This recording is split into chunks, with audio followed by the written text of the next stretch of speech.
सबसे पहले मैं हरियाणा दिवस की हरियाणा प्रदेश वासियों को बहुत बहुत बधाई और शुभकामनाएं देता हूं।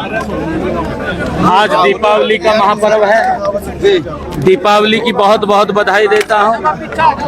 आज भगवान विश्वकर्मा जी का दिवस है, मैं उसकी भी बहुत बहुत बधाई देता हूं, शुभकामनाएं देता हूं।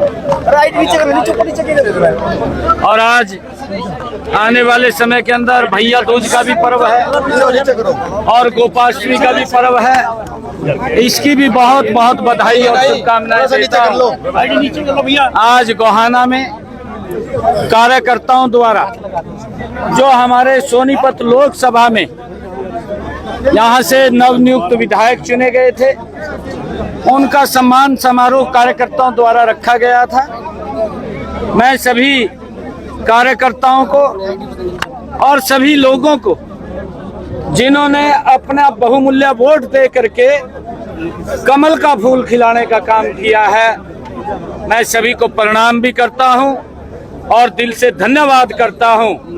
हमारी सरकार, ये कमिटमेंट है सरकार का, आदरणीय नरेंद्र मोदी जी के नेतृत्व में जो तीसरी बार हरियाणा की सरकार बनी है, तीव्र गति से हरियाणा प्रदेश का विकास करने का काम ये डबल इंजन की सरकार मिलकर के करेगी। हरियाणा की अपेक्षाओं के ऊपर हमारी सरकार लगातार पूरा उतर रही है। आगे भी इस तीसरे टेन्योर के अंदर जो हमने संकल्प पत्र में बातें कही हैं, उन सब बातों को पूरा करने का काम हमारी सरकार करेगी। हरियाणा दिवस है सर, आज कुछ नया हरियाणा प्रदेश गोहाना वासी सोच रहे थे गोहाना जिला बनेगा और कई तरह से ऐसी सूचनाएं भी थी कि गोहाना जिला बनना है। नहीं, इसके लिए सारी प्रक्रियाएं चल रही हैं और जल्दी ही कोई कार्यक्रम के अंदर आएंगे और गोहाना की जो भी यहाँ के क्षेत्र के लोगों की मांग है, हमारे डॉक्टर साहब हैं, उन मांगों को भारतीय जनता पार्टी पूरा करेगी।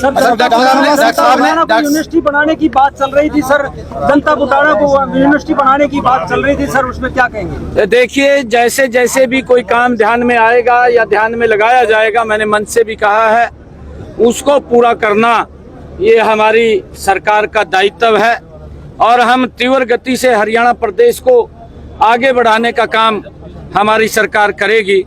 मैं आज हरियाणा दिवस के अवसर के ऊपर सभी को बहुत बहुत बधाई देता हूं, शुभकामनाएं देता हूं। और क्योंकि हमने जो बातें विधानसभा के चुनाव के अंदर कही है, उन सब बातों को हम आगे बढ़ाने का काम गति से करेंगे। दीपावली को रोहतक में थे, उन्होंने कहा कि सत्य की जीत होगी, देर भले ही लग जाए। कैसी जीत होगी? ये सत्य की जीत नहीं थी क्या? ये आपने पूछना चाहिए भी, ये क्या है?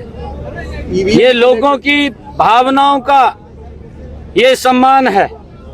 कांग्रेस पार्टी ने आज तक ना तो महामहिम राष्ट्रपति महोदय का सम्मान किया है, ना उन्होंने डॉक्टर भीमराव अंबेडकर जी का सम्मान किया है, ना उन्होंने उस पवित्र संविधान का सम्मान किया है, ना उन्होंने उपराष्ट्रपति महोदय का संवैधानिक पद है उसका सम्मान किया है, ना कांग्रेस पार्टी ने आज तक प्रधानमंत्री के पद का सम्मान किया है। ये झूठ बोलने में लगे हुए हैं। झूठ व्यक्ति को तो झूठा ही दिखाई देता है, मंत्री जी उसको कुछ और दिखाई नहीं देता। ये हरियाणा प्रदेश के लोगों का ये जनादेश है, बड़ा जनादेश दिया है हरियाणा के लोगों ने। मैं हरियाणा के लोगों को प्रणाम करता हूँ, दिल से धन्यवाद करता हूँ। जब ये जीतते हैं वहां तो ईवीएम इनकी ठीक होती है, जहां ये लोग इनको नकार देते हैं वहां पर ईवीएम को दोष देते हैं। हिमाचल के अंदर इन्होंने कोई शब्द नहीं कहा और लगातार वहां तो झूठ बोला। हुड्डा साहब को इस बात का ध्यान रखना चाहिए कि हमने क्या वायदे किए थे, वो वायदे पूरे नहीं हुए।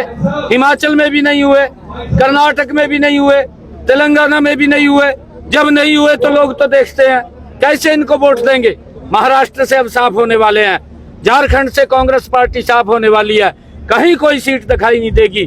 भारतीय जनता पार्टी महाराष्ट्र में भी और झारखंड के अंदर भी बहुत बड़े मैंडेट के साथ सरकार बना रही है। 20 साल तक अब जो है बीजेपी हिलने वाली नहीं है। कई सालों तक चलेगी, कई साल तक चलेगी एक तरफा, क्योंकि हम बिना भेदभाव के काम कर रहे हैं। और पिछले 10 वर्षों का जो शासन देखा है, सबका साथ सबका विकास, हरियाणा का समान रूप से विकास अगर किसी सरकार ने किया, भारतीय जनता पार्टी ने किया। डॉक्टर साहब ने कहा है कि कुछ नेताओं ने, बीजेपी के नेताओं ने वो भी खुद ने काम किया, क्या करेगा? देखिए, हमारे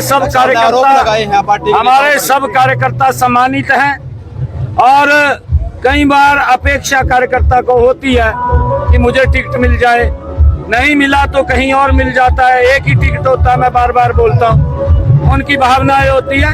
परंतु हमारे लिए सभी कार्यकर्ता सम्मानित हैं, किसी को कोई दिक्कत नहीं है। आने वाले समय के अंदर हम मिलकर के हरियाणा प्रदेश को चहुमुखी विकास फरीदाबाद में 2 समुदाय में झगड़ा हुआ है, फरीदाबाद में 2 परिवारों में झगड़ा हुआ बम पटाखे को लेकर, क्या कहना चाहेंगे इस मामले में? देखिए, ये उनका अपना पड़ोसी बात है सर, वो उनका अपना पड़ोसी का कोई मामला है, मुझे उसके